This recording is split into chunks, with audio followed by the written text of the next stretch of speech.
Olá, pessoal, boa noite a todos. Sejam muito bem-vindos aí a mais uma live da PG.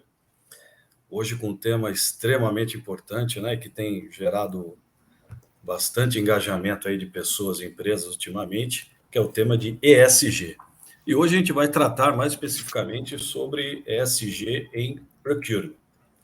Eu, Carlos Vasques, né, diretor de projetos de consultoria da PG, estarei aqui muito bem acompanhado para falar sobre esse assunto com duas feras, Beatriz Botelho, da B2 Ambiental, e com o Leonardo Cavalcante, da Lincana. Ambos, né, tanto a Bia quanto o Léo, Bia da B2 e o Léo da Lincana, fazem parte do nosso ecossistema de parcerias da PG. Foram convidados aí para participar da nossa live, prontamente atenderam e vão aqui transmitir bastante conhecimento para a gente no dia de hoje. Aí.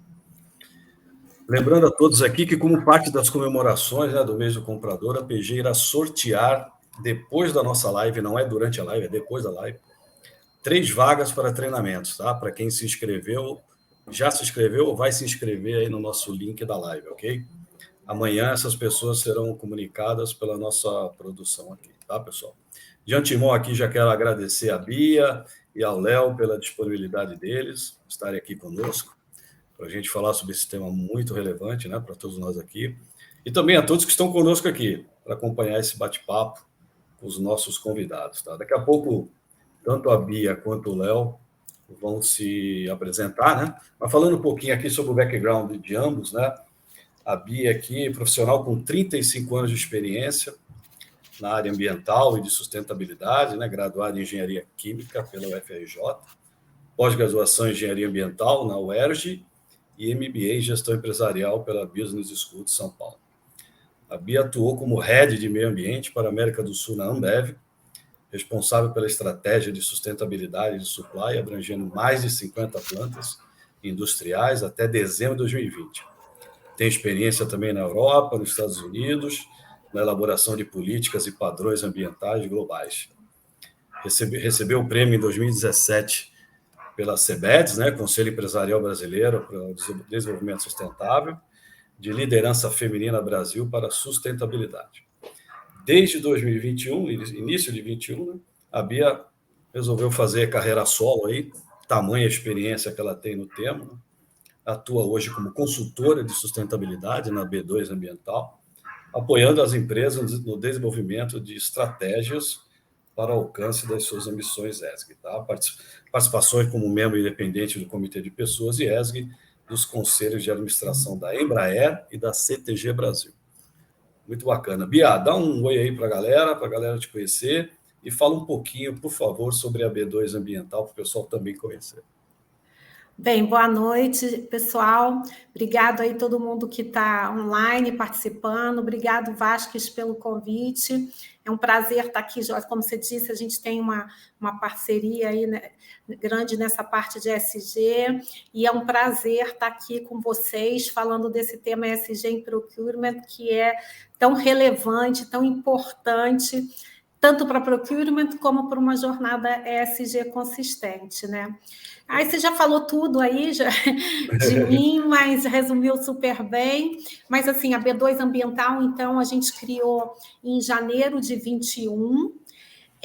A gente conta com uma rede de consultores especializados em diferentes temas, em diferentes frentes de meio ambiente de ESG, e é uma consultoria para planejamento, desenvolvimento e implementação de estratégias ambientais e de ESG, com diferentes produtos que passam pelo mapeamento de riscos ambientais, o tratamento preventivo, a parte de treinamento, a parte de diagnóstico ESG, estratégia ESG, atualizações de matriz de materialidade, plano diretor, enfim, considerando realmente toda a estratégia ambiental e de ESG.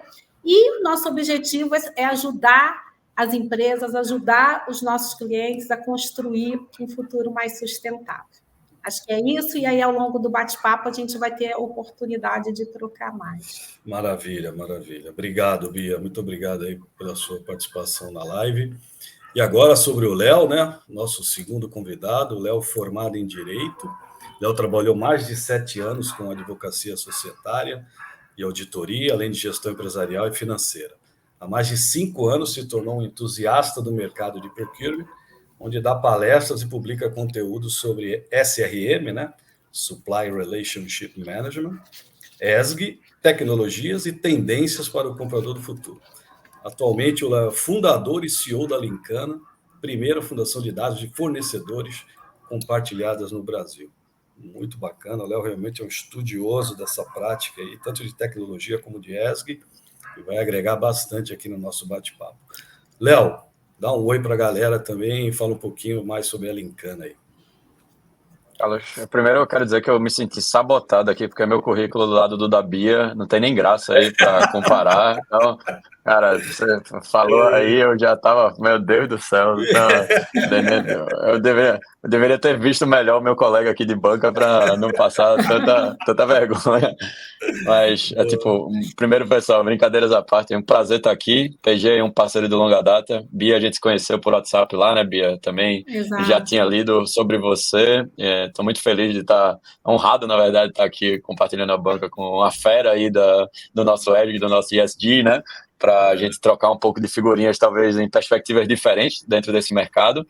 Então, assim, acho que Carlos já falou aí rapidamente de mim, mas a Lincana basicamente é um software que trabalha na área de procurement, né? Quando a gente fala da primeira fundação de dados de fornecedores compartilhado do Brasil, basicamente isso é nosso diferencial enquanto solução de gestão e análise de fornecedores. A gente criou a ideia do perfil universal do fornecedor, que é uma maneira universal, global ali para você analisar uma empresa no Brasil, meio que considerando as melhores práticas de mercado. A Lincana padroniza os dados que serão analisados, coletados e validados, e além de ter os dados, a gente também tem os insights, né? A inteligência, e hoje a gente tem 2 grandes scores, que são, vamos dizer assim, a principal proposta de valor desse rating global da Lincana, um financeiro, né, que é para riscos operacionais, e o outro, um rating ESG, que está muito ligado a todos os riscos e os fatores e problemas socioambientais e de governança, desde a parte mais objetiva, regulatória daquele parceiro, do ponto de vista de licenciamento e processo, até a parte de infrações ambientais, processos, problemas do ponto de vista de trabalho infantil, escravo, saúde, segurança, acidente de trabalho.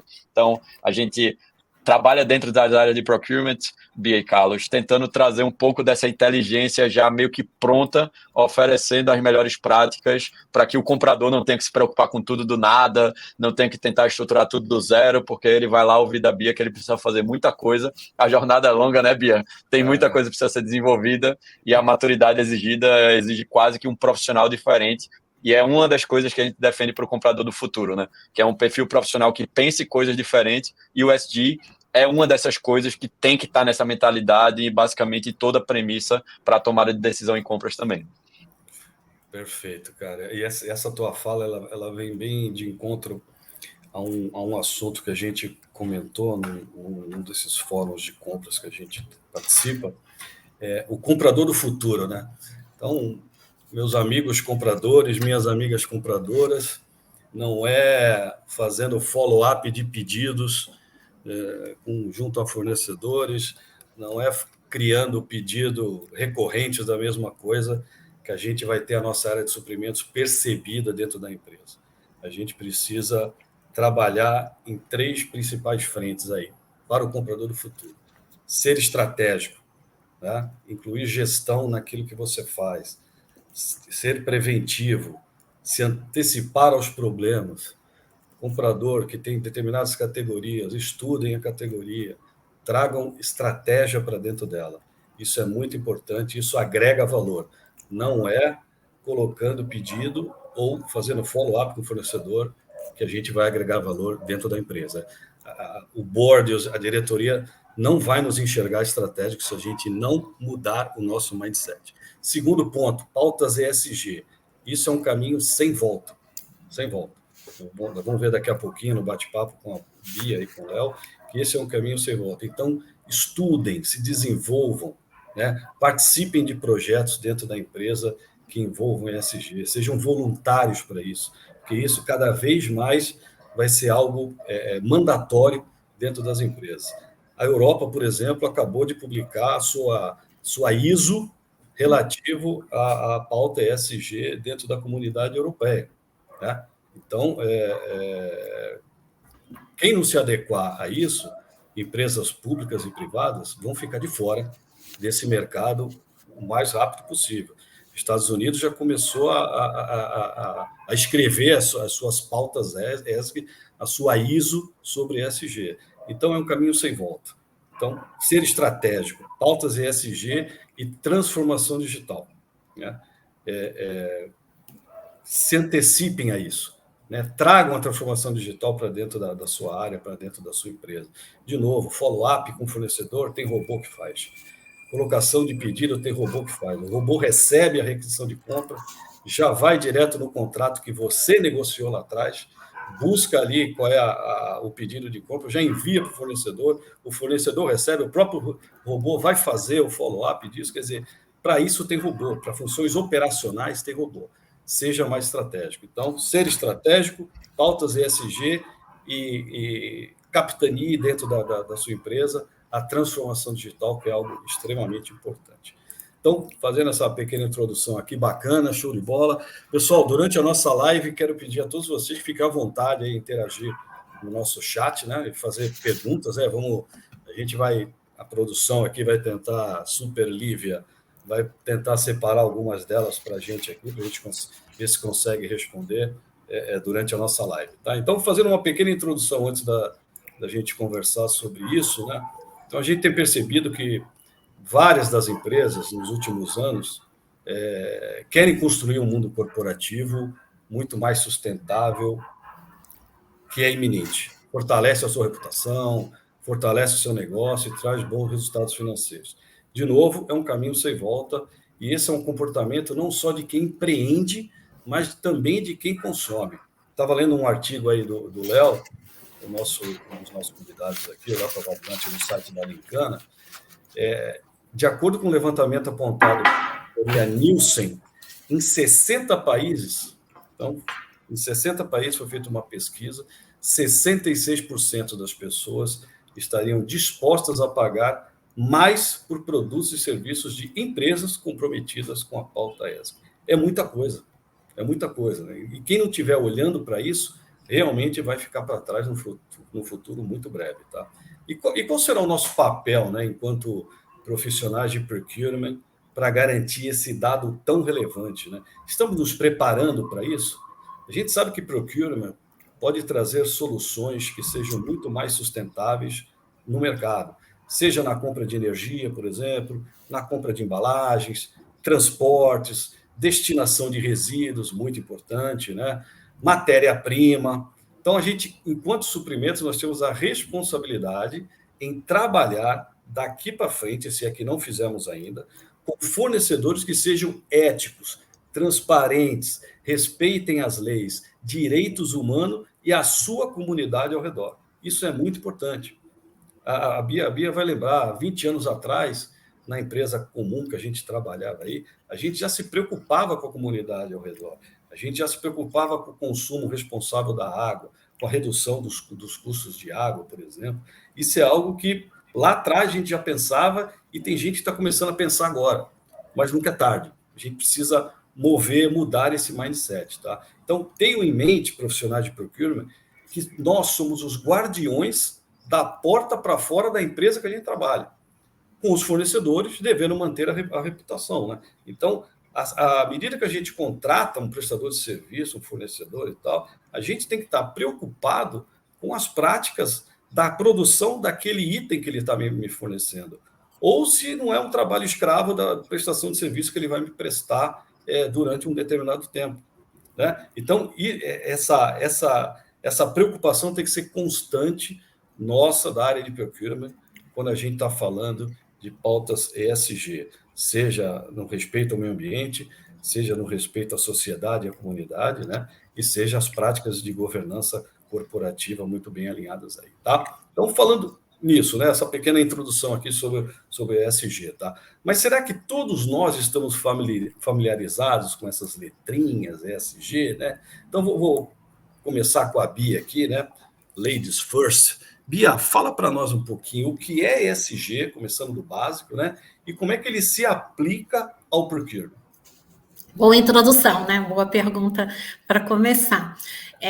Assim, SG, a gente fala tanto, né? O que ele é? Ele é uma abordagem de negócio que inclui, que engloba critérios environment, né? Ambiental, S, social e G de governança. É uma demanda assim de mercado, de investidor. O que é a diferença dessa abordagem ESG para a abordagem tradicional? Na abordagem tradicional, 100% do plano, da sua estratégia, é com foco na visão e no interesse do shareholder, que sempre tem que existir. Na abordagem ESG também tem que existir, porque o shareholder, sustentabilidade financeira, sustentabilidade econômica, é a base para todo mais, né? Senão, se a empresa não tiver seus resultados positivos, ela não vai conseguir existir. Mas você inclui outros stakeholders. Além do shareholder, você vai estar incluindo os interesses das comunidades onde você está, da sociedade como um todo, dos governos, das agências reguladoras, das ONGs, dos teus clientes, dos teus fornecedores. E para que essa estratégia seja consistente, essa estratégia ESG, não basta você olhar do muro para dentro, né? Não basta você olhar o que o seu processo produtivo ou de serviço gera de riscos ou de oportunidades ambientais, sociais e de governança. Tem que olhar muro para fora também. E aí entra toda a cadeia de suprimentos. E aí se aplica a procurement. Aí você realmente vai poder entender os riscos ambientais, sociais e de governança do seu negócio como um todo. E vai entender que eles dependem tanto dos fornecedores, subcontratados, parceiros, como da sua própria operação, né? E quando você pensa assim, o início da jornada ESG, de todo negócio, de toda empresa, ele começa com uma matriz de materialidade. O que é uma matriz de materialidade? É cruzar, falei, a diferença dessa abordagem é que você olha os stakeholders como um todo. Matriz de materialidade é você cruzar o que impacta para o negócio, o que são os fatores ambientais, sociais e de governança que significam riscos e oportunidades para o negócio e o que são importantes para os seus diversos stakeholders. No quadrante onde se cruza, lá se faz um gráfico com as pontuações, as avaliações, no quadrante onde se cruza o alto impacto para o negócio com alto impacto para a sociedade, aquele vai ser um tema material. E aí, eu acho que um ponto interessante, quando você fala assim, como se aplica a procurement, na maior parte das agências de guidance, das agências de rating ESG, como SASB, MSCI, Sustainalytics, a questão de gestão dos fornecedores aparece como tema material aí para uma ampla gama de negócio. Então, é mais uma razão, assim, é um tema material. Você vai olhar no ambiental lá, você vai olhar para a água, você vai olhar para a energia, você vai olhar para as comunidades, mas você vai olhar para a parte da gestão dos seus fornecedores por todos os riscos que ele existe. E aí você começa a aplicar critérios, né? Critérios ambientais pode ser a questão dos gases do efeito estufa, emissão de GHG. A gente fala assim, quando a gente fala de emissão de GHG, tem 3 escopos, né? O escopo 1 e 2, que são as emissões diretas e indiretas do teu processo, né? Emissão 1 direta, o combustível, a energia que você usou lá dentro da sua operação, o 2 indireto, a energia elétrica que você comprou, e o 3 é os demais da cadeia. Então, para você avaliar escopo 3, você tem que incluir os fornecedores também. É isso. Então, começa a entrar. Na parte social... O procurement está bem ligado mais ao escopo 3, né? Total. É aquilo que gera na produção. O procurement é total escopo 3, mas o procurement faz a diferença no escopo 1 e 2 também, porque ele vai impactar, ele pode buscar soluções que vão fazer com que o seu processo, sei lá, você está falando de uma indústria, você pode procurar soluções que vão tornar o seu processo com menor impacto. Por exemplo, numa categoria quem compra equipamento, se você consegue achar fornecedores que têm equipamento com menor consumo de energia, você vai estar causando um impacto também no escopo 1 e 2. E assim como na parte ambiental, social, então você falou aí da questão de critérios justos de trabalho, de não ter exploração de mão de obra, a parte de segurança, de comunidade, a parte de governança, de ética dos fornecedores, e tudo isso pensando não só no curto prazo, mas com a visão de longo prazo. Aí, só para fechar essa pergunta, eu acho assim, reforçando, endossando tudo isso, a importância do fornecedor nessa jornada ESG, assim, as estratégias ESG têm um ponto assim que são bombalizadores, que são os ODS, os Objetivos de Desenvolvimento Sustentável, que a ONU estabeleceu lá em 2015 dentro da Agenda 2030, né? Como uma visão de para se construir uma sociedade mais sustentável, estabeleceu 17 objetivos. E tem um deles, que é o objetivo 12, que fala de produção sustentável. E aí, quando você fala produção sustentável, está aí dentro a sua cadeia de produção. Então, se aplica totalmente quando você pensa nos seus objetivos de desenvolvimento sustentável, nos objetivos da estratégia de sustentabilidade da empresa, está total aí a parte de compras. Ou seja, no escopo 3, a gente tem total responsabilidade e uma boa parte de responsabilidade para as soluções no escopo 1 e 2, por exemplo, compra de energia renovável, tá? Exato. Exemplo, acho que é um exemplo. Esse exemplo dos equipamentos também é um exemplo extremamente importante. Mas o escopo 3, que abrange a maioria da cadeia de fornecimento, é onde o procurement pode colaborar muito mais. E aí, e não é só em tudo, né? Ele pode, escopo 3 na cadeia inteira, não é só na matéria-prima, na embalagem. Quando você pensa assim na distribuição, quais os modais de transporte está usando? Como é que o procurement vai achar solução com modais, com economias, com sinergias? Então, realmente, abrange de ponta a ponta, né? Maravilha, é verdade, perfeito. Show, Bia, show. Léo, e para você, na tua visão aí, de participação em vários eventos e escrever vários artigos a respeito do assunto, por que o tema ESG em procurement se tornou relevante nos últimos anos nas empresas? Legal essa pergunta, Carlos. Até depois dessa aula aí da Bia explicando o que é ESG, eu acho que é muito massa colocar isso num contexto, vamos dizer assim, temporal, assim, meio que zeitgeist, né? Espírito do tempo. As coisas não acontecem por acaso. A sigla ficou muito mais hypada, né? Se a gente for colocar, sei lá, os últimos 5 anos, aí se comparado a, sei lá, os últimos 15 ou 20, que talvez a sigla nem existia, né? Se a gente for colocar ali em meados de início dos anos 2000, 2005, 2006, quando o acrônimo começou a ser utilizado, foi utilizado pela primeira vez e depois utilizado com mais frequência. E eu acho que isso tem uma grande conjunção do que é, talvez, a maior mudança comportamental do século, né? Que aconteceu para efeitos, sei lá, do tripé governo, empresas e sociedade, né? Então, como eu falei, nada disso é por acaso.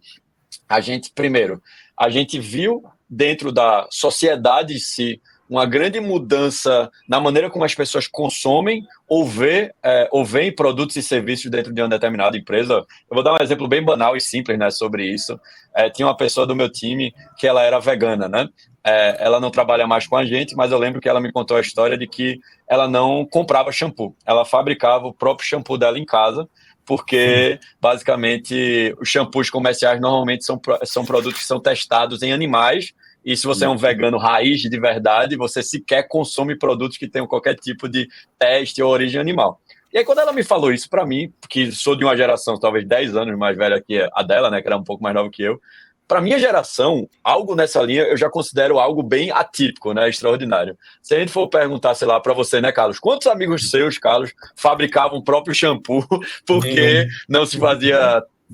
por quê? Porque basicamente não existia esse comportamento. Ninguém pautava uma compra porque, sei lá, ambientalmente isso, aquilo impacta em animais. E eu acho que conecta muito com aquele estudo que você falou. Hoje, essa geração aí Z, né, essas outras gerações, cada vez mais as tomadas de decisão em relação a como elas adquirem produtos e serviços estão levando em consideração fatores socioambientais e de governança na hora de tomar uma decisão. Eu citei um único exemplo, mas tem vários outros exemplos, né? A gente tem exemplos, sei lá, da Coca-Cola, que identificou que iniciativas de diversidade e inclusão tornam consumidores mais afeitos a produtos da Coca-Cola, né? Poxa, é uma coisa completamente indiretamente ligada, mas aquilo associa positivamente a marca e faz com que as pessoas se aproximem mais da marca. Então, as empresas elas não estão no vácuo, né? A gente tem uma pressão da sociedade em torno disso, e as empresas vão se adequando, e, obviamente, também uma pressão regulatória. Acho que você fez merchan aí da minha newsletter, então vou aproveitar também para falar dela, porque ESG é um tema que sempre volta lá, e eu acho que, sei lá, dos últimos 20 artigos, 6 ou 7 eu escrevi sobre alguma nova mudança regulatória sobre legislações voltadas ao ESG, né? Eu vou citar alguns exemplos. Legislação alemã para monitoramento de direitos humanos e infrações ambientais na cadeia de fornecimento. Qualquer empresa que nasceu na Alemanha e tem sede no Brasil precisa se adequar. Controle da cadeia, perfeito. Se não fizer multa pesada, a operação vai tomar porrada. Então, além desse... e aí eu posso citar várias. Teve agora a legislação de desmatamento da Europa, já teve a regulação de direitos humanos da Europa, a gente tem a da carne, a do gado, né, da pecuária, que aqui, né? Os bancos... a Europa está FEBRABAN vai se adequando. E a gente sabe que acontece lá fora e depois vai um efeito dominó. Regulações vão chegar e a vez do Brasil demora um pouco mais às vezes, né? A gente é sempre um pouco mais lento para capturar essas tendências, mas o nosso governo já está discutindo esses temas, né? Já existem discussões também regulatórias no Congresso sobre isso. Então, as empresas elas estão ali espremidas entre uma mudança comportamental que está gerando uma pressão legal e regulatória muito grande dos governos, né? Mundialmente falando e localmente falando, com impacto local, e também uma mudança na sociedade. E, obviamente, as empresas, elas, como a Bia falou lá no início, né, você tem um dever fiduciário para os seus shareholders que cada vez mais o ESG não é mais algo para inglês ver, do tipo, vamos fazer isso aqui para agradar a mídia, para dizer que a gente está fazendo, mas, na verdade, isso não vai servir ao nosso próprio interesse. Vamos focar em outra coisa. Agora, há um alinhamento quase que financeiro, né, entre fazer ESG e ter uma empresa mais lucrativa, ter uma marca mais forte, uma marca que vai resistir mais à cobrança desse novo tempo que a gente está enfrentando agora. É como se, poxa, a gente viu, né, pessoal, nos últimos meses, os problemas que algumas empresas tiveram com problemas de trabalho infantil, trabalho escravo no campo, né, em empresas agrícolas, empresas de produtos de vinícolas. O impacto maior não foi a multa do Ministério do Trabalho, foi o boicote que essas marcas tomaram lá no supermercado, que todo mundo falou, né, esse vinho não vai rolar mais. Então, isso para mim são muitos exemplos que trazem o espírito do tempo. Então, o ESG agora está no timing, eu acho que é a maior tendência de mercado, e, obviamente, procurement precisa enxergar isso para, como a Bia falou, né? Escopo 3, cadeia de valor, é onde tem, talvez, uma das maiores oportunidades ali escondidas de você mitigar riscos e controlar fatores ESG para seu negócio ter sucesso. É verdade, cara. Bom ponto, é verdade. Hoje as pessoas não estão ligando para a multa, eles estão boicotando o produto, né? Isso é uma tendência que a gente vai... E aí a multa é o menor dos seus problemas. É o menor dos seus problemas. Em todas as dimensões, né? Para a marca que você investe tanto para construir, mesmo na dimensão financeira, porque tem outros prejuízos associados muito maior do que a multa, e na reversão, né? A multa você vai lá, paga, faz um plano de reversão e ok. Agora, reputação você custa construir, mas uma vez destruída é de longo prazo. Exato. Você demora anos para construir uma marca, décadas às vezes, e ela pode se esvairir num vacilo desse tipo, com certeza. Bia, pegando um pouco do gancho aí da sua primeira fala, como é que você entende que as compras corporativas podem contribuir aí com a sustentabilidade ambiental? Isso é um tema extremamente importante, né? Elas podem contribuir sendo compras sustentáveis, né? E o que é compra sustentável, né? Como é que a gente definiria compra sustentável? É que você vai procurar maximizar os impactos nas esferas ambiental, social e de governança e minimizar os impactos negativos em todas essas esferas. E aí, quando você está... E aí, também, de novo, em todo o processo, olhando desde a extração da matéria-prima até o destino final. E aí, quando você fala de compra sustentável, você não está falando só de quem você compra, não é só quem é o seu fornecedor, também é o que você compra, de quem você compra e como você compra. Então, o que você compra pode fazer toda a diferença quando você vai buscar alternativas, aqui falando da sustentabilidade ambiental, então você vai procurar alternativas que gerem o menor impacto possível para o meio ambiente, vai fazer substituições, vai trabalhar com fornecedor, e aí em diferentes vieses da parte ambiental. Por exemplo, da avaliação da pegada de carbono, né? Você Você pode procurar opções de transporte que sejam mais eficientes, produtos com menor intensidade de carbono, fazer com que os seus fornecedores façam seus inventários de emissão, reportem essas informações para que você comece a ter seu inventário do escopo 3 também. Tem um número, eu tenho aqui, no ano de 2021, foi o fechamento em 2022, as principais agências de rating, elas não conseguiram incluir adequadamente os escopos 3 na hora de avaliar o rating ESG por falta de informação.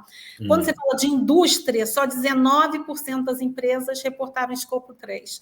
E quando fala de serviços, 22%, quer dizer, está na casa de 20%. Então, só você começar a ter todos os seus fornecedores reportando emissões de carbono, você está contribuindo muito, porque isso vai entrar junto na tua estratégia de descarbonização.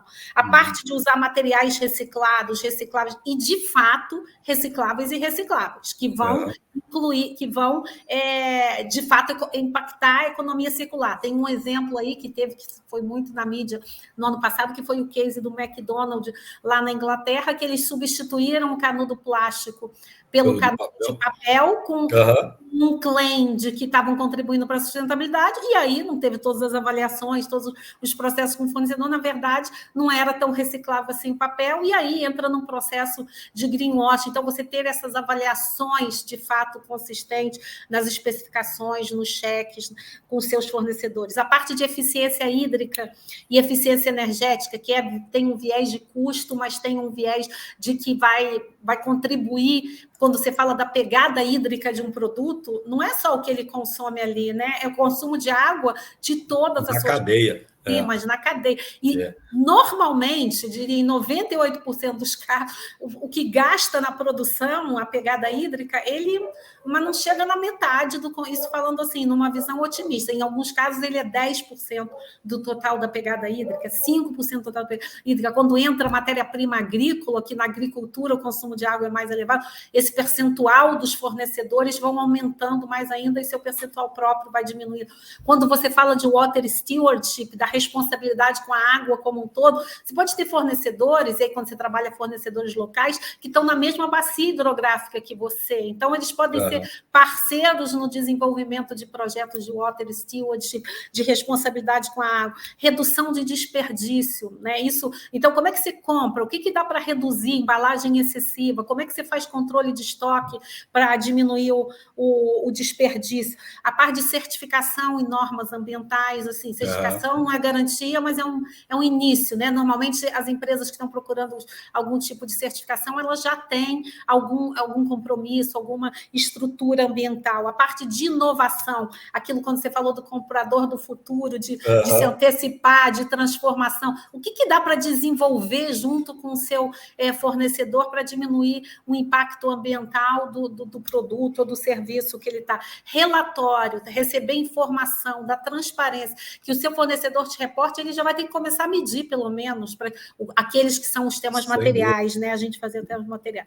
Então, assim, é um conjunto, escopo 3 vale para tudo. Quando você fala da cadeia, do seu footprint em todos os aspectos ambientais, olhar essa parte do fornecedor impacta muito, e tem esse viés ambiental, né? Você falou de contribuir para a sustentabilidade ambiental, além de tudo, além da consistência da estratégia ESG, da reputação e dos riscos legais, tem um viés financeiro aí, que você está falando de diminuir perdas de ecoeficiência, né? De você produzir mais com menos consumo de recurso natural, menos desperdício. Fatalmente, isso vai causar um impacto financeiro positivo também. Maravilha, Bia. Ó, nosso colega Cauê Coleta mandou uma pergunta aqui que tem muito a ver com o que você acabou de falar, Bia. Você já emenda aqui, né?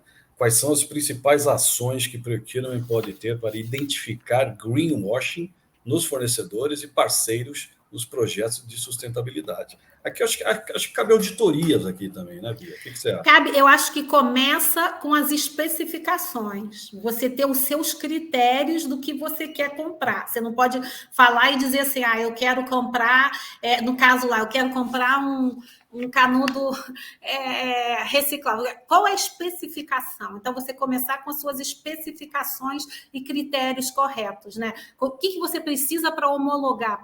Como é que você analisa esse fornecedor antes de você contratar? Aí, depois, sim, você ter protocolos que você faça avaliações periódicas, sejam elas remotas, sejam elas por amostragem ou nas categorias onde você tenha os maiores impactos, inclusive presencial no fornecedor. Maravilha. Legal. Espero que tenha respondido a pergunta do Cauê aí, bacana. Léo, falando um pouquinho sobre indicadores ESG, tá? Quais são as principais maneiras, assim, do teu ponto de vista, que a gente tem para analisar indicadores ESG em compras e fornecedores, né? Que é bem a tua praia. O que você acha? Massa. Acho que conecta dois pontos aí do que a Bia falou. Eu lembro dessa discussão sobre os canudos, né? Até na época que São Paulo proibiu o canudo de plástico, eu tive essa discussão com uma amiga minha, né? Porque muita gente fala, pô, canudo de papel é muito melhor, tal, mas já tem estudos que mostram que não é uma decisão tão óbvia, não. A pegada de carbono e de água do canudo, pela escala de produção que os canudos hoje de papel têm, hoje ela não compensa do ponto de vista da cadeia de valor para ser um produto de fato ESG.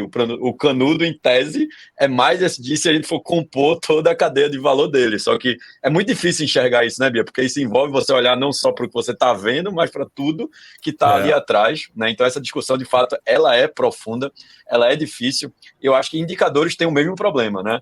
Eu acho que uma das coisas que eu escrevi sobre isso, Carlos, foi até uma newsletter, acho que foi da semana retrasada, é que também indicadores não são unanimidade, né? Tipo, teve a polêmica lá da Tesla, que foi considerada uma empresa menos ESG do que empresas de cigarro, que se a gente for olhar do ponto de vista da natureza do produto, não tem produto mais danoso, né, para o meio ambiente, para as pessoas e para a sociedade do que o tabaco, e mesmo assim tem um rating que diz lá que a empresa de tabaco é mais sustentável do que uma empresa de carro elétrico, né? Um rating famoso, S&P Global, né? E ainda teve uma planta mais... que ficou bloqueada, né? Teve uma planta com a construção bloqueada.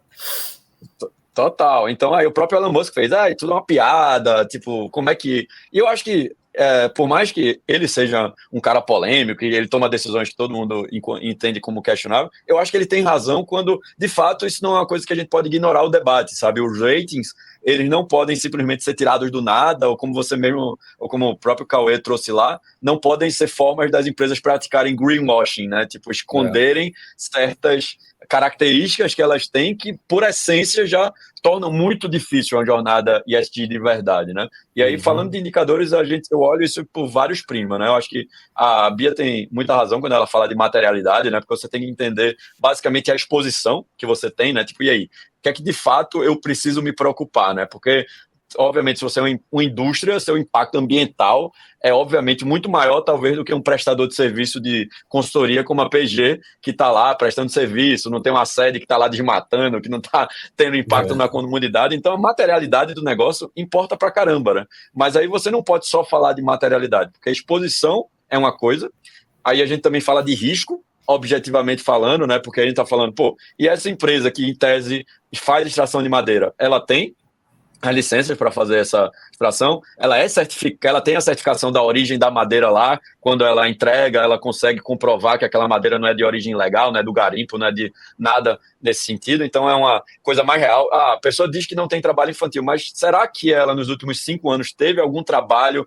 de menor de 18 anos de idade irregular, uma autuação no Ministério do Trabalho, por exemplo? Isso, para mim, é risco objetivo, né? Você pode aferir isso por informações reais daquela empresa. E, obviamente, você também tem um complemento ali que está muito ligado ao que eu chamo de maturidade, né? Certas coisas estão muito ligadas a em que grau de maturidade um fornecedor já está em determinado processo, como é que o comprador pode ajudar aquele fornecedor a avançar nesses estágios de maturidade. Tipo, cara, eu quero saber se todos os meus fornecedores já têm um código de conduta para os seus fornecedores, porque eu preciso ter o meu, e eu queria que os meus fornecedores também aplicassem esse mesmo código e cobrassem as mesmas regras. Um fornecedor não tem, ele não sabe nem o que é isso. Cara, meu papel é de treinar ele, mostrar a importância disso e ajudar ele a desenvolver uma maior maturidade dentro de um processo, né? Objetivamente falando, que em tese complementa e contribui nessa jornada. Quando a gente fala de, por exemplo, ESG rating dentro do contexto Lincana, eu sou muito enfático de falar, cara, eu tenho que olhar para informações objetivas, eu não posso colocar no rating algo que o fornecedor disse que faz, se eu não tenho uma forma material de dizer faz mesmo ou não faz. Eu tenho que trazer isso de maneira mais evidenciada, né? E eu acho que complementando isso, a gente tem outros indicadores, Carlos, que complementam talvez um viés menos de exposição, menos de maturidade, menos de risco, efetivamente, mas um viés mais ligado ao próprio comprador, que é como você impacta positivamente a sociedade, por exemplo, por meio da cadeia de fornecimento. Por exemplo, quando a gente fala de diversidade e inclusão, a gente faz muito isso. Pô, será que eu realmente pratico compras com vários pequenos negócios, né? Eu estou ajudando a minha comunidade, fornecedores locais, por exemplo, né? Eu estou lá no interior do estado do Pará, tem uma comunidade lá impactada, será que eu compro insumos e serviços daquela comunidade ou só estou fechando com uma empresona gigante de São Paulo, né? A mesma coisa quando a gente fala de diversidade. Poxa, no RH tem muita iniciativa de, sei lá, contratar mulheres para liderança, grupos subrepresentados. Você pratica a mesma coisa dentro da sua cadeia de fornecimento? Quantas empresas controladas por grupos subrepresentados você tem na cadeia? Qual é o seu spend diverso, né? Que hoje, nos Estados Unidos, é considerado um dos KPIs ESG mais importantes como um todo, né? As empresas no Brasil sequer sabem. Não é que aqui é alto, aqui é baixo. Você nem sabe. Cara, não sei quanto é que eu gasto com um pequeno negócio, eu não sei quanto é que eu gasto com um grupo subrepresentado, porque eu não estou nem medindo. Então, a gente ainda está num estágio muito inicial. Agora, a gente teve lá o standards, o órgão de standards financeiros trazendo a primeira padronização para oportunidades ESG dentro das demonstrações financeiras, né? Porque antes era muito banda voou, cada empresa fazia de um jeito. Então, cada vez mais a gente vai vendo esse cenário afunilando e a gente vê que isso deve sair mais de uma vibe cada um faz do seu jeito e dá muita margem a greenwashing para que, de fato, os critérios se tornem mais objetivos e, consequentemente, tenham um impacto real e não seja só coisa ali para luz para borbulhar, né? Coisa ali para os ingleses verem e acharem tudo bonitinho. Né? É verdade, cara. Show. Sensacional. Bia, pergunta do Léo da PG, hein? Olha só. Como está o... O Léo está perguntando aqui, Bia, dos projetos que você participa por aí, como é que está o ESG em procurement nas empresas com maior maturidade, né? Acho o seguinte, nas empresas com maior maturidade em ESG, quando você tem uma visão, uma estratégia ESG bem consolidada, a estratégia, as ferramentas, a forma como você consegue construir as parcerias, elas acabam fluindo naturalmente. A forma como se envolvem os fornecedores acontece de uma forma natural, porque elas estão estruturadas para isso. E aí, elas...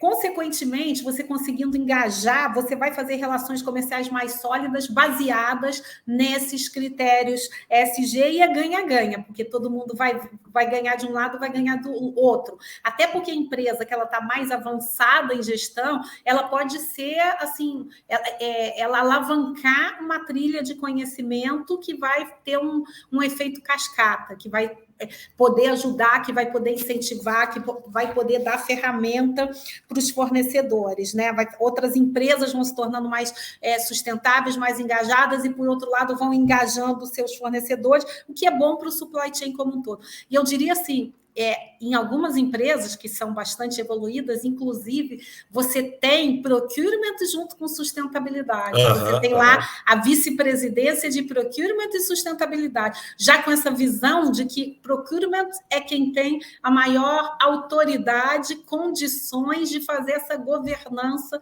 na cadeia de suprimentos que tanto impacta. Muito bem lembrado. Muito bem lembrado. As empresas que estão se preocupando de fato com esse assunto, eles estão escalando vice-presidentes, né? A gente tem diretores de felicidade, diretores de sustentabilidade. Assim, tá acontecendo uma pegada muito diferente em algumas grandes empresas.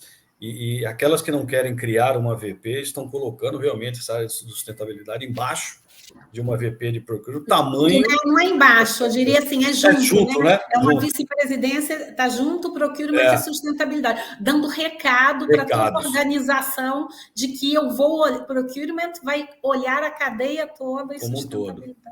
Perfeito, perfeito. A Renata nossa colega Renata Carla aqui fez uma observação que as ações de ESG, especialmente de descarbonização, hoje em dia são mais voluntárias, né? Eu digo isso porque não é um marco regulatório, né, Bia e Léo? O que você acha, Léo, sobre isso?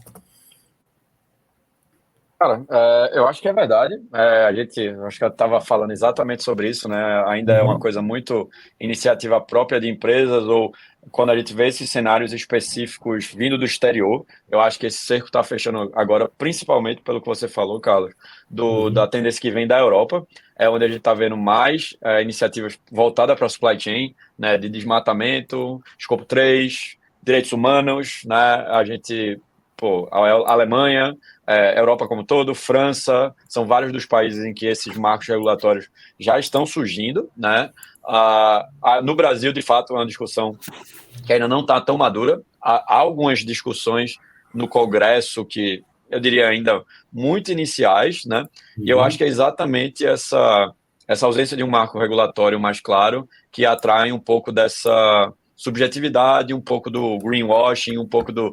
Bom, ninguém está dizendo como é que se deve fazer, eu vou fazer do meu jeito aqui, vou dizer que estou fazendo e está tudo bem, né? Que acaba sendo isso que acontece. Então, quando você olha para as empresas no Brasil, por exemplo, a maioria do que estão fazendo são multinacionais, principalmente as europeias, porque elas são muito cobradas em suas matrizes, né, em suas controladoras para fazerem, e o Brasil acaba refletindo o que acontece. Se você pega, por exemplo, as empresas nacionais, que não têm essa maturidade toda, você já vai ver, na média, uma preocupação menor, porque elas ainda não estão tão impactadas pelo cenário regulatório como as empresas europeias estão com suas unidades de negócio aqui, né? Maravilha. Mas só completando um pouquinho assim o Léo, sem dúvida, hoje é essa a realidade, mas eu acho assim, quem exporta já não é mais voluntário.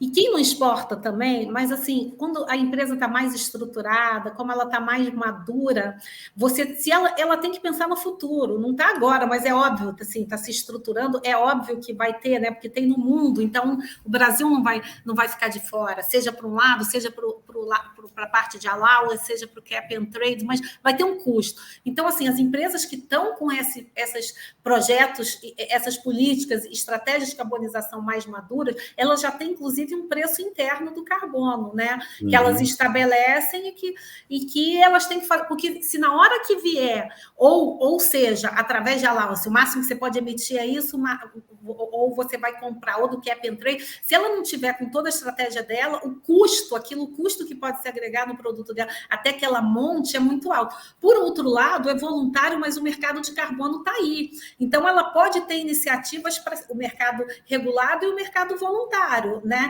E ela pode ter iniciativas que permitam ela obter crédito de carbono, né? Ela pode ter projetos, pode ter iniciativas que já estão até acontecendo e que elas podem ir para o mercado de carbono. Ou elas podem desenvolver projetos que, quando bota o crédito de carbono na conta, fecha o business case. Então, embora, assim, hoje é voluntário, mas eu acho que quem tem uma maturidade aí nessa estratégia de descarbonização já não vê mais tão como voluntário assim, porque ESG é muito de longo prazo, né? Então, quando custa não é nem um longo, quando olha o médio prazo, já aparece.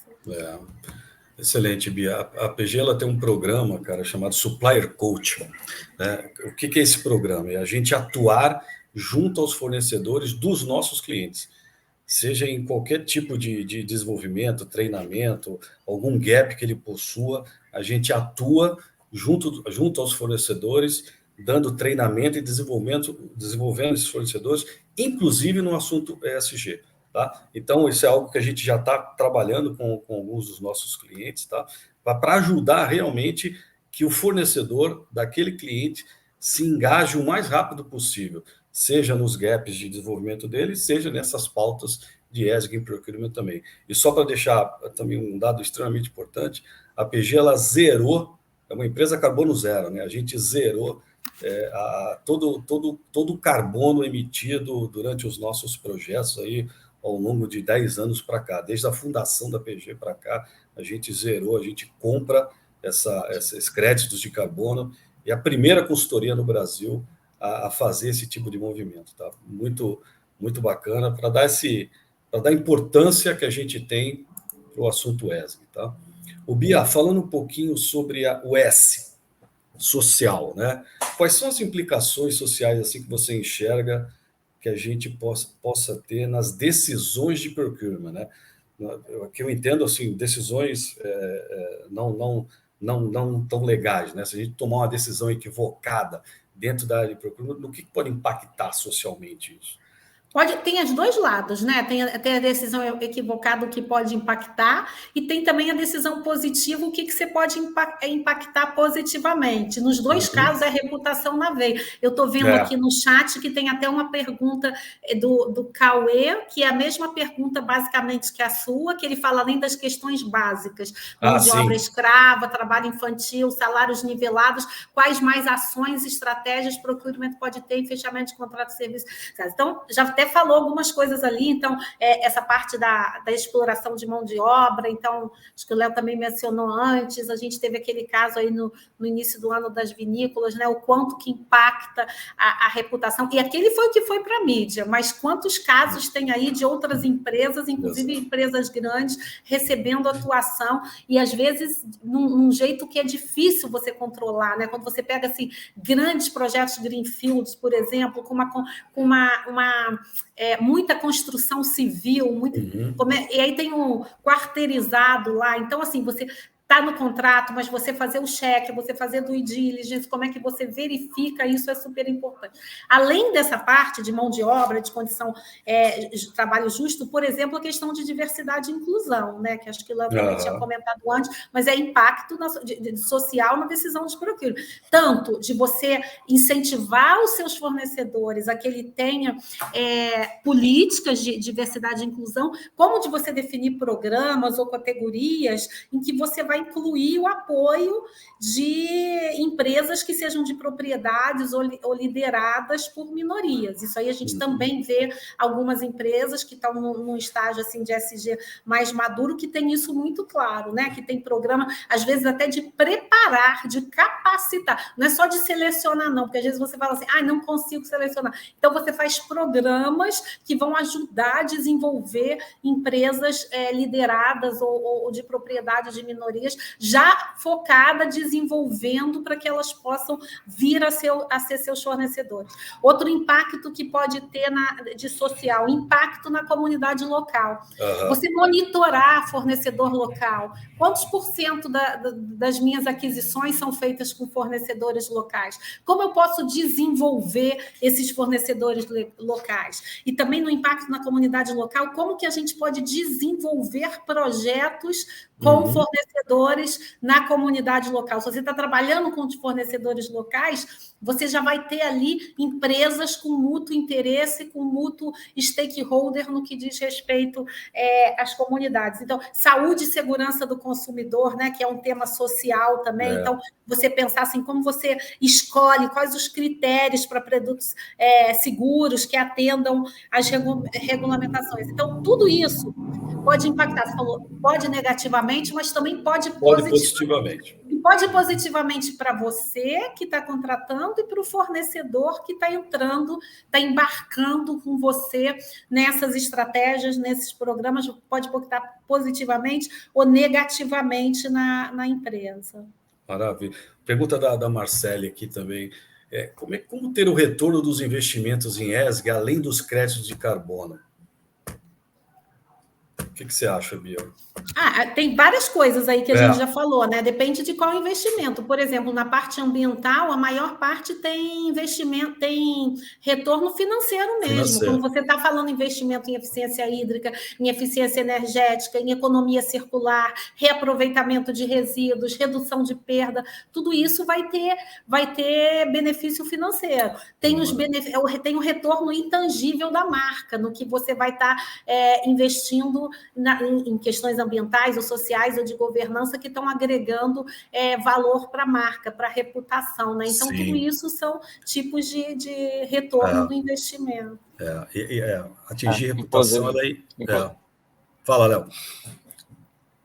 Eu ia complementar a Bia, que inclusive saiu um estudo da Ecovaris em parceria com a Bain Company, né? Então, com uma dessas maiores consultorias que tem aí, que é exatamente essa correlação, né? Tipo, de fato existe uma correlação entre iniciativas ESG e criação de valor dentro das empresas. Então, eles basicamente fizeram um mapeamento de 100 mil empresas, né? E fizeram basicamente uma análise quantitativa, né? Sobre, beleza, existe algum fator positivo para as empresas com maior nível de maturidade ou iniciativas ESG?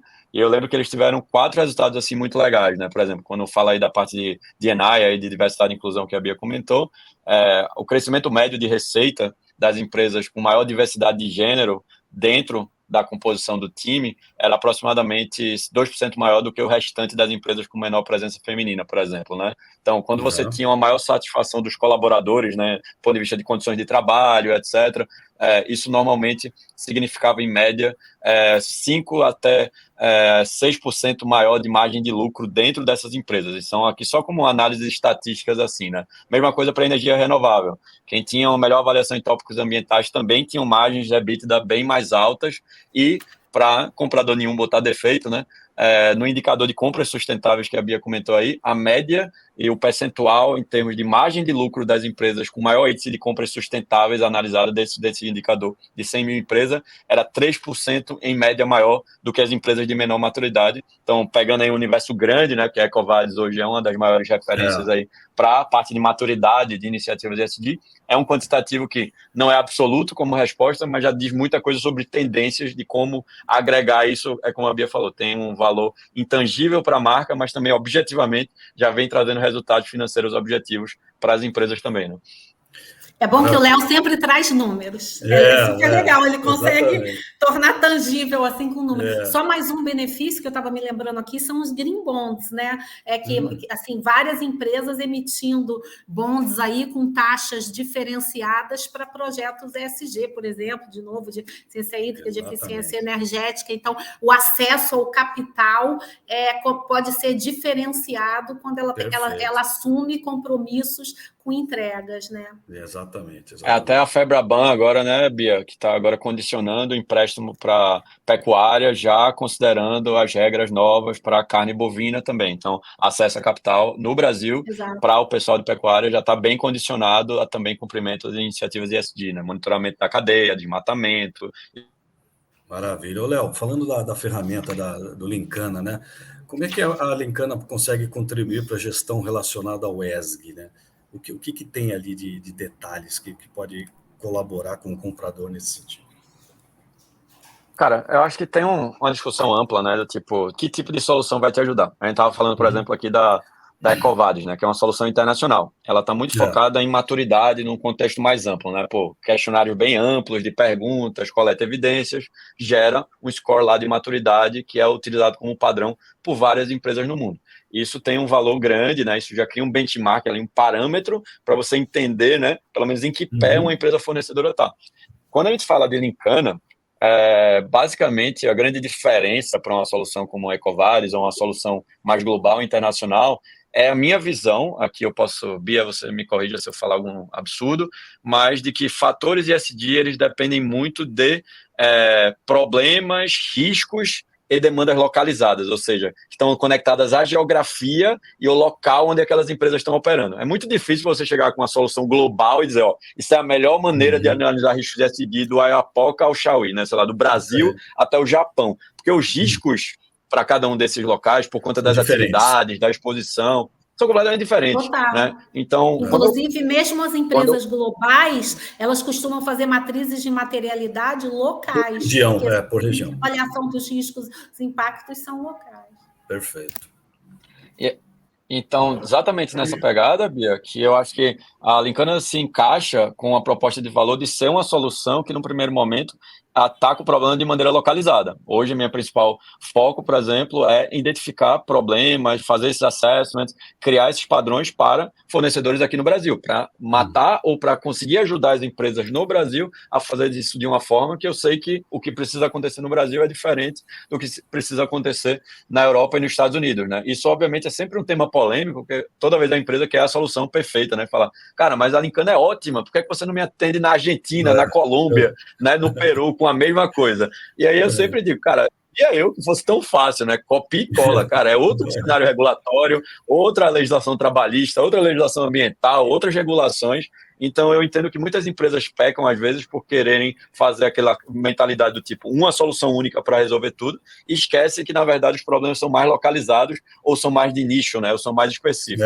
Como a gente está nessa visão mais ali em oposição, talvez a gente até fala que o comprador do passado, né, Carlos, tem muito aquela visão de, cara, uma solução única resolve tudo. Bota lá o e-procurement lá, maravilhoso, ele vai fazer ESG, ele vai ser marketplace, ele vai fazer pedido. E a gente sabe que não é bem assim, né? A gente tem problemas específicos que vão exigir um ecossistema de soluções mais específicas, né? Venda já opera dessa forma, marketing já é assim, a parte de operações, logística, são várias mini soluções que precisam se conectar bem. E eu entendo que o papel da Lincana enquanto solução é ser essa solução localizada que vai promover a melhor qualidade dos dados de fornecedores, né? E a gente fala de dados, porque a Lincana olha para cadastro, mas eu olho para risco e, obviamente, reputacional, ESG, socioambiental, governança, é um desses dessas novas demandas que precisam de um padrão, precisam de formas mais fáceis para empresas iniciarem essa jornada sem depender, né, Bia, de talvez um percurso muito longo, começar tudo do zero,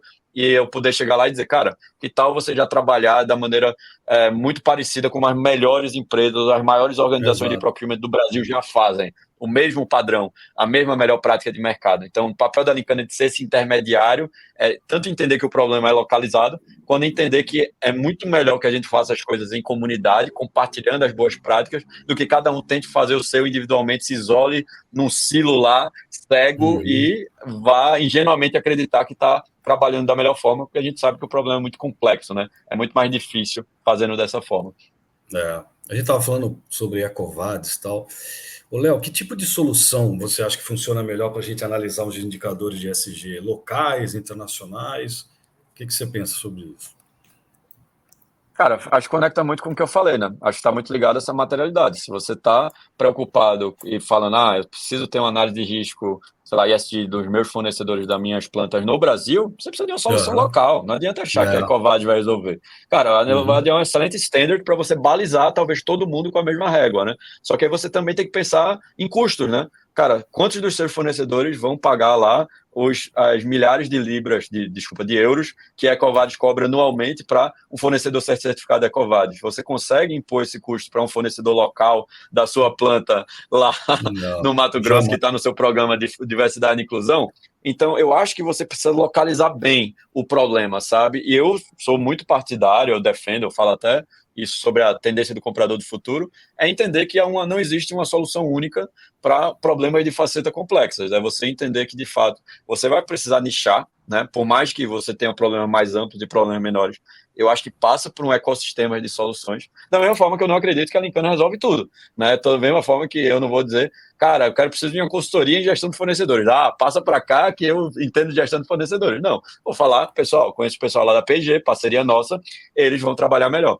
Consultoria de, eu quero entender a minha matriz de materialidade para começar a trabalhar. É melhor você falar com a Bia, né? Eu acho que é um ecossistema de soluções que se complementam para a resolução do problema. Quando, no passado, muitas vezes era, cara, vamos pegar aquela solução global, top, líder de mercado, vou pegar ela, gastar alguns milhões, colocar ela na minha empresa, magicamente vai dar tudo certo. E a verdade é que em procurement, nosso maior histórico é muito mais de fracasso do que de sucesso nesse sentido. A gente conversa com os compradores e fala, cara, a gente está aqui implementando esse sistema há 3, 4 anos e me prometeram que a gente ia fazer análise de risco ESG de fornecedores e a gente não saiu do canto ainda. Por quê? Porque alguém achou que uma mega solução ia resolver 1000 problemas ao mesmo tempo e acabou, obviamente, quebrando a cara, né? Então, isso é um pouco da nossa visão sobre essa perspectiva do. É isso, boa, ok. Bia, falando um pouquinho sobre o G, governança.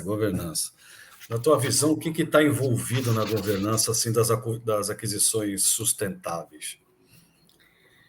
Bom, está envolvido a empresa inteira, né?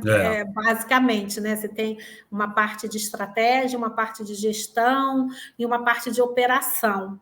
Então, começa com a alta administração, com a diretoria executiva, de definir a visão, os objetivos de sustentabilidade integrados com o objetivo do negócio. Eu estou vendo que tem uma pergunta ali do Léo, quais são os maiores ofensores em relação ao ESG? Então, esse é um grande ofensor. Se a alta administração não estabelece objetivos e métricas ESG que a estratégia esteja linkada com a estratégia do negócio, não vai funcionar, né? Não vai ser sustentável ao longo do tempo. Pode ter um projeto, mas não vai ser sustentável na estratégia da empresa. Isso fala muito com a materialidade também. Então, por exemplo, uma empresa define que ela vai fazer projetos de água, mas água não é impactante para ela, não é matéria-prima, não é um grande consumidor de água, não vai ter escassez hídrica que impacte o negócio dela, não é um risco factível. Então, ela pode ter lançado um projeto bonito, mas ao longo do tempo não vai estar linkado com a estratégia do negócio e isso vai acabar morrendo. Então, esse é um grande ofensor e aí a governança começa por aí. Depois, para mim, em segundo lugar, vem a própria área de procurement.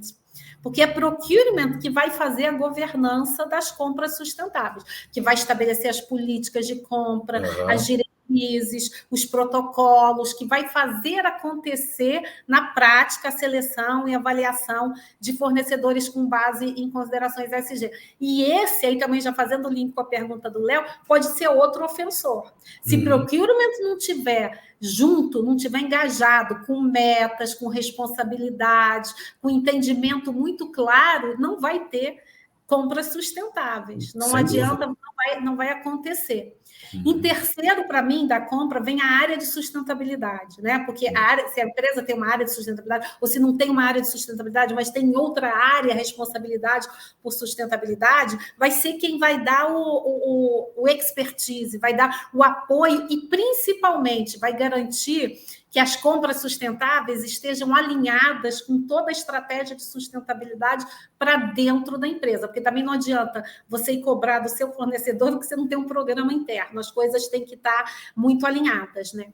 Depois, vem na sequência, para mim, estou falando da alta administração, de procurement, da equipe de sustentabilidade, depois vem o nível gerencial de todas as áreas, porque eles têm que entender que compra sustentável é um objetivo da empresa como um todo, não é uma meta de procurement. Então, eles têm que desdobrar, cascatear para suas equipes esses processos e entender assim, não se trata só de fornecedor sustentável, se trata de comprar de maneira sustentável e começa por quem demanda, por quem especifica, tudo isso, né? Boa. E aí, considerando essas 4 questões internas, tem comitê de ética e de governança, se existir, que vai estar olhando todas essas políticas, essas questões, auditoria independente, se existir, que vai olhar também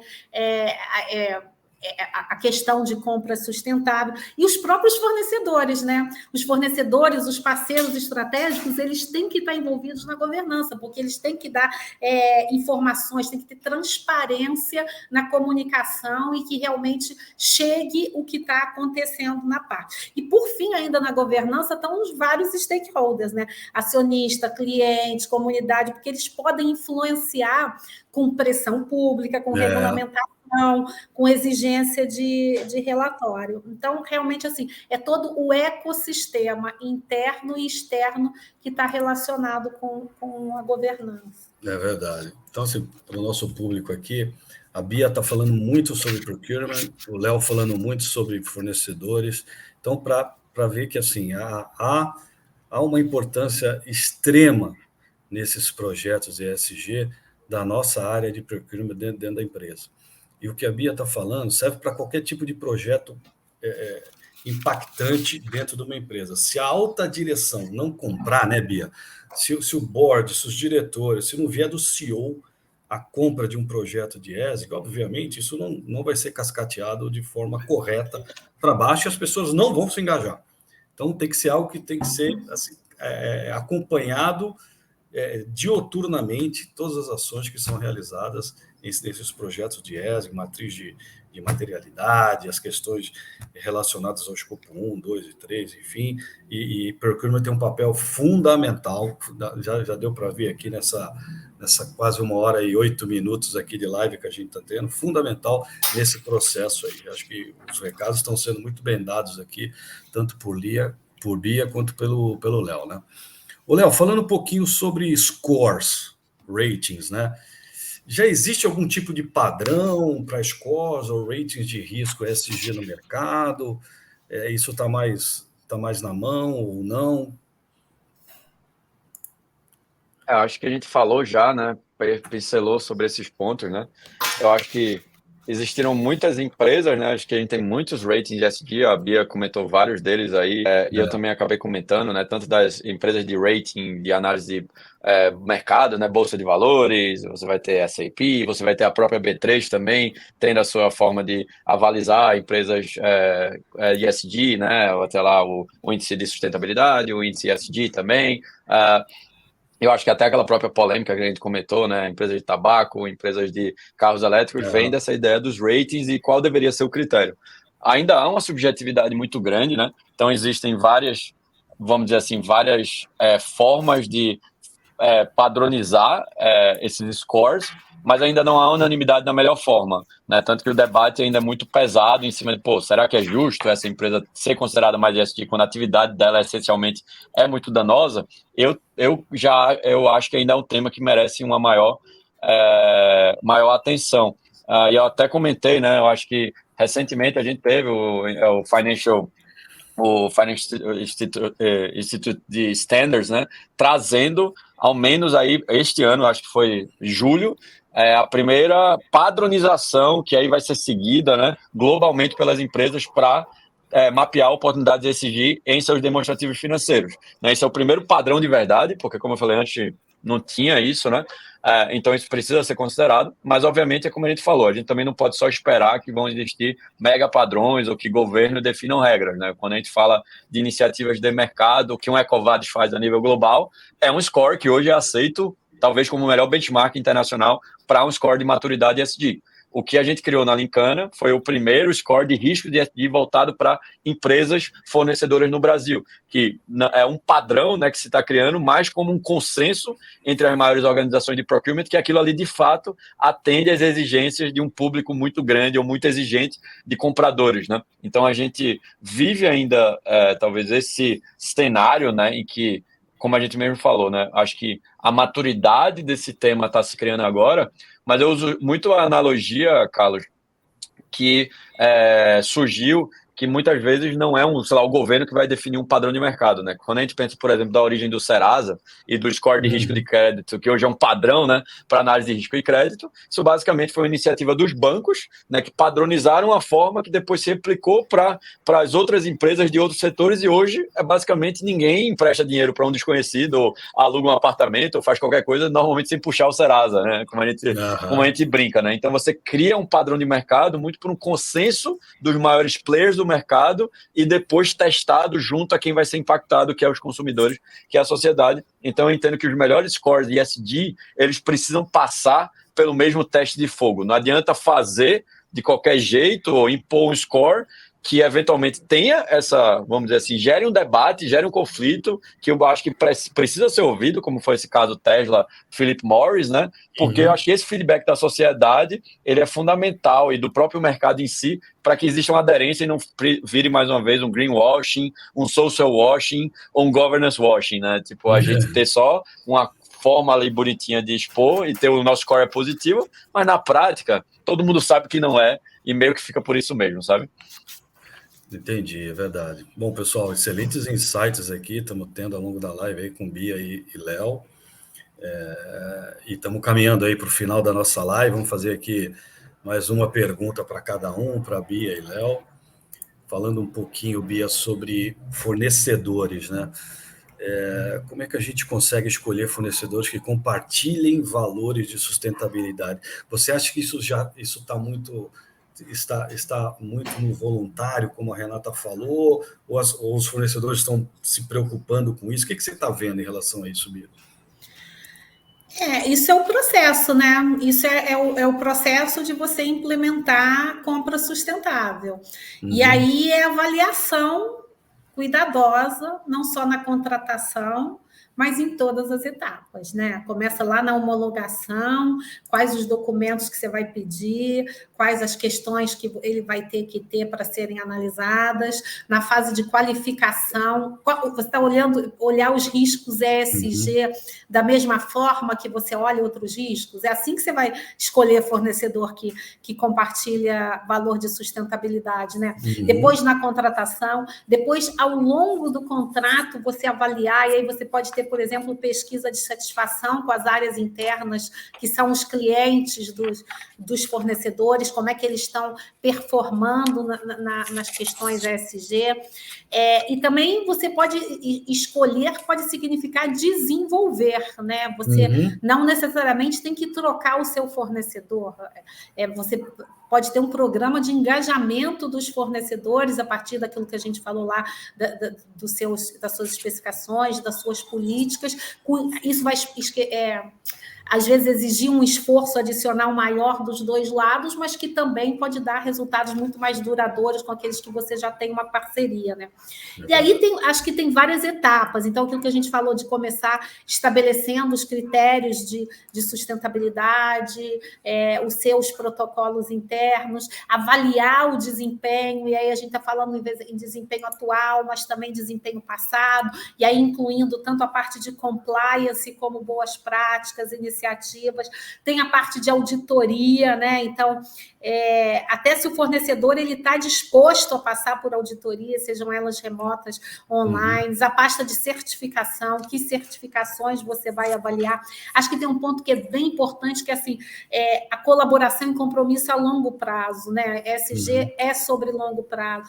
Por exemplo, se você estabelece um compromisso de net zero, que vai ter que ter o escopo 3 lá, você está falando de longo prazo. Então, você escolher fornecedores dispostos a assumir compromissos de longo prazo é muito importante. A parte de transparência, de relatório, dele ter os reportes, dele estar ali com você pesquisar no mercado, né, outras empresas, quem em cada categoria atua ali, quem tem referências de sustentabilidade, inovação, de novo, aquilo que você falou do comprador do futuro, de estratégia, de trabalhar essas inovações na hora de escolher fornecedor, e o monitoramento contínuo. Não é alguma coisa que você botou na tua política de compras, que você botou lá na homologação e pronto. Então, é manter um sistema de monitoramento que possa estar avaliando ao longo de todo o processo.